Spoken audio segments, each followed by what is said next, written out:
As kids go, there are follow-up questions. And you didn't go with her? Well, you were going to be here, sweetie, so I had to stay behind. So she's all alone? At the hospital? Aww, yeah, she's alone. Oh, no, of course not.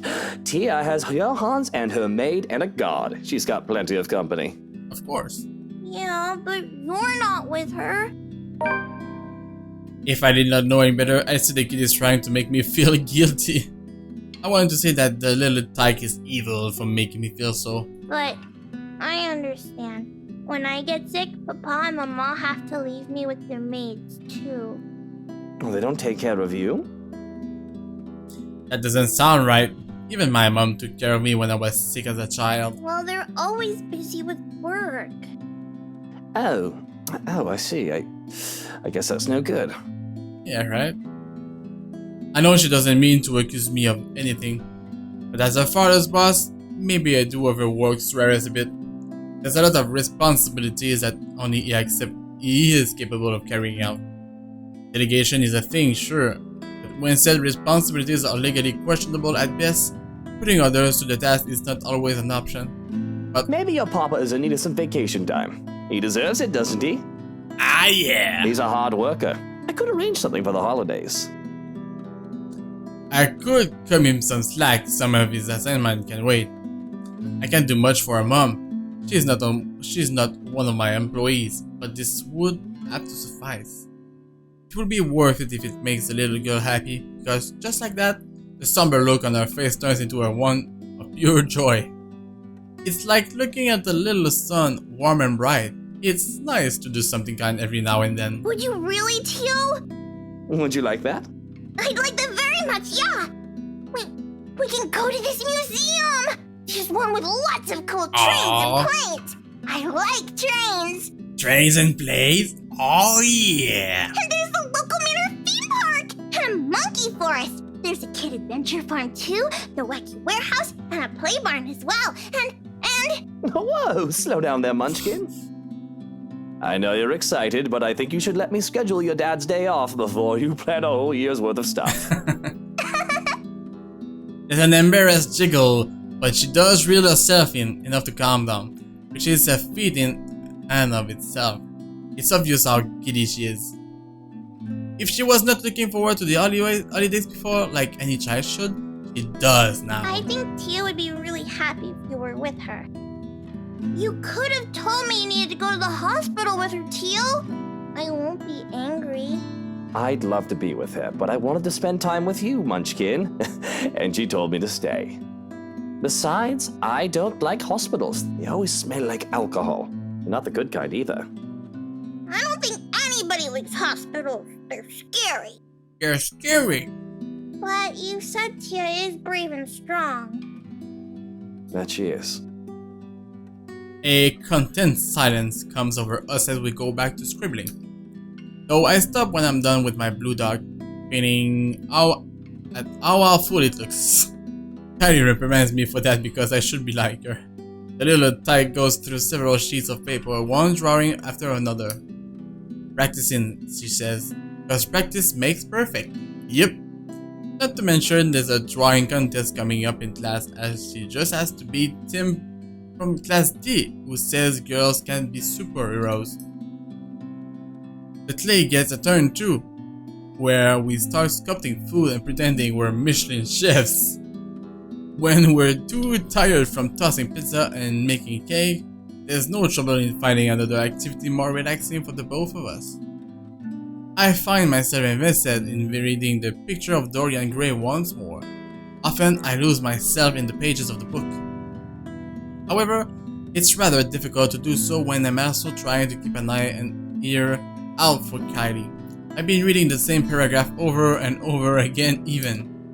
Inexplicably, I can feel my skin crawl when the girl sits with Narcissa by the parlor's fireplace, humming, singing. Though I ignore it long enough to hear only the tail end of the song. Everything is up in flames, up in flames, up in flames. Everything is up in flames, my fair lady. That is so fucked up to sing. Who would teach that to a child? Alright guys, I'm just gonna go take a drink. Gonna take like 30 seconds. I'll be right back.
And we're back. Okay, so I skipped that line. I don't think I can spend any more time with Kylie considering how strong I feel. So it's a good thing that Sura has come for her as soon as I've called. Though it's earlier than the agreed upon time, he voices no complaint. Bastard even as a look of relief as soon as they left. Or at least I interpreted it as such from where I've stood by one of the windows, not bothering to step out and greet the man. No doubt he still doesn't trust me around this eastbound. Well, he has every right to be suspicious of me. I'm a dangerous man after all. But to my chagrin, that leaves me with the rest of the day with nothing to do. Aside from picking up the mess Kylie left scattered about the parlor, my immense relief, she remembered to take her doll her own with her this time. But the same cannot be said of the crayons and papers later here and there. First thing first, I snatch my doodle off the table and rip it to shreds, leaving no hope that it will see the light of day. The rest of the drawings, all Kylie's, remain unarmed as I collect the lot. Though they have been stacked neatly on the table before, they must have been blown about when I saw Kylie off. And there are plenty of them. From cats encased to colorful rainbows and gardens, the child managed to make a lot during our morning here. There is one more that I have to fish out of the fireplace where it landed. Expecting to see another one of Kylie's masterpiece, I am instead greeted with something a bit more concerning.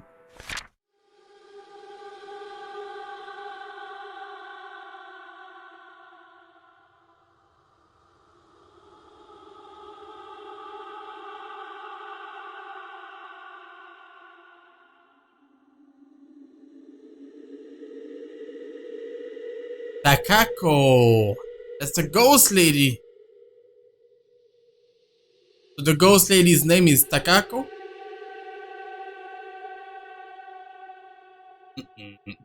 There is me, and there is Kylie, the two of us, side by side and smiling as our stick figure self stands in a nondescript field. That much I can assert without looking at the labels below the doodle's feet. But a third figure stands next to me in the drawing. A woman, with her face hidden behind a curtain of black. Takako, the writing under her supplies. Takako says you're making a really funny face. Achievement unlocked, one big happy family. Taka who? Takako, a friend I made. Ah, shit! The hairs on the back of my neck stand on the end and I feel a chill go down my spine. Breath. That's not mine. It has me turning around, expecting, hoping to see anyone, but nothing. And that's when I hear it.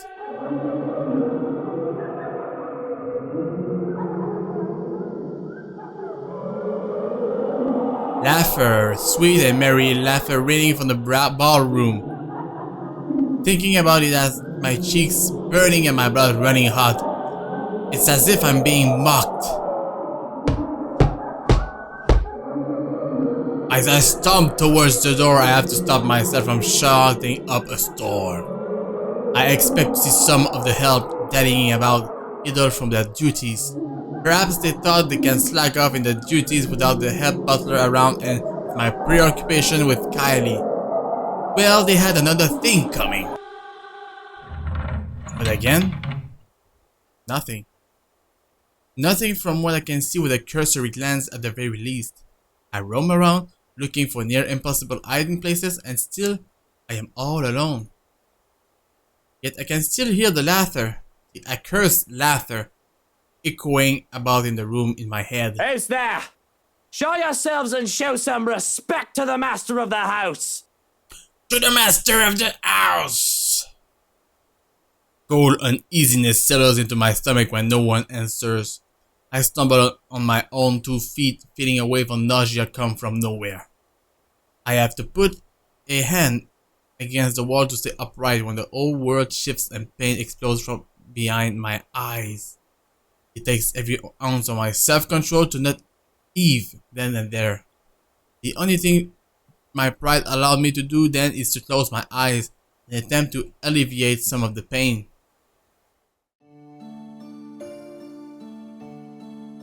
Vague, unfamiliar images, dare I say memories not mine, flash in my head, unbidden and unwelcome. Like a strong hammer strike to the head, threatening to crack my skull and split it in two.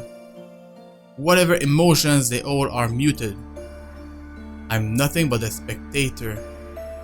Still, its weight feels palpable, though it doesn't take long for these sensations to get into my head. Through my eyes and my ears it creeps and buzzes in the space between.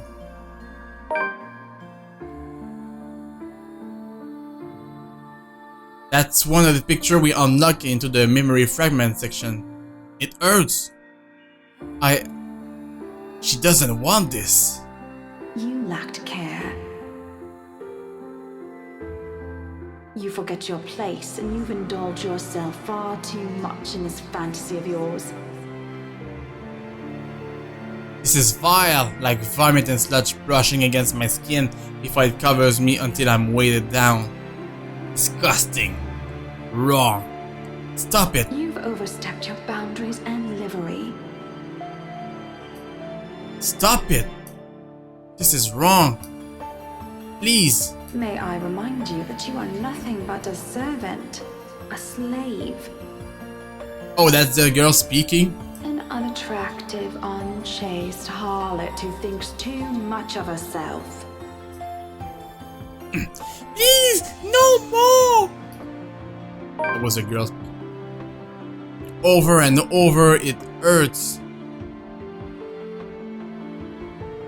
The pain, however, is not overbearing or blinding. It is the littlest of cuts and the bruising of flesh by blunt force. It dribbles down my cheeks and my mouth.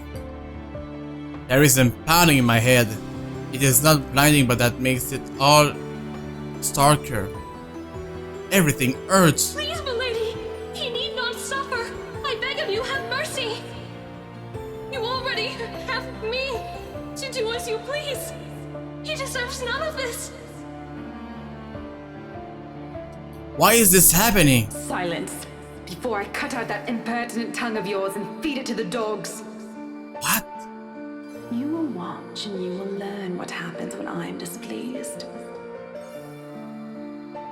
What have I done to deserve this? One after the other, they come at me, an unending flood that threatens to sweep me away for what feels like an eternity. Each one a show of both joy and suffering. Jesus. For those who have called this mansion their own. Each new scene is like a hammer to the head, threatening to crack my skull and split it in two.